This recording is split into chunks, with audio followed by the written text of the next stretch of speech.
Hello friends.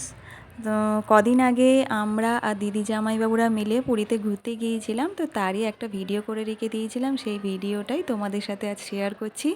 ওই যে স্নান করছে যে ছেলেটা, ওটা হচ্ছে আমার ছেলে। আর নীল গেঞ্জি পরে যে আছে ওটা হচ্ছে, ওই যে ছুটছে যে ছেলেটা, ওটা হচ্ছে আমার ভাই। তো ছেলে আমার রোজই তো স্নান করতো, তো আমি তার মধ্যে থেকে একটা ভিডিও করে রেখে দিয়েছিলাম যে না থাক, ওর একটা ভিডিও করা থাক, ও যে স্নান করছে খুব মজা করে, ওর একটা ভিডিও আমি করে রেখে দিয়েছিলাম। আর আমি যে এই যে ছেলের ভিডিও করছি, আর এই যে দেখো লোকগুলো, এরা আর কোথাও দাঁড়াবার জায়গা পায়নি, একেবারে আমি ভিডিও করছি ছেলেটাকে আমার গার্ড করেই দাঁড়িয়ে রয়েছে। এত জায়গা আছে, অন্য জায়গায় দাঁড়া না, ওই জায়গাতেই দাঁড়িয়েছে। যাক বাবা, সরে গিয়েছিল তারপরে।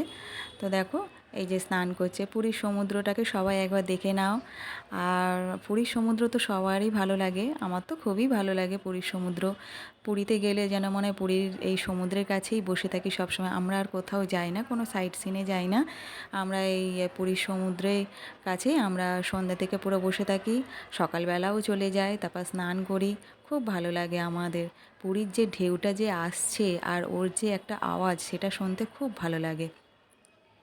তোমাদেরও সবার নিশ্চয়ই ভালো লাগে। ওই দেখো, ওই যে ওই হয়েছে আমার ছেলের, এমন ঢেউ এলো দেখো, পড়ে গেল।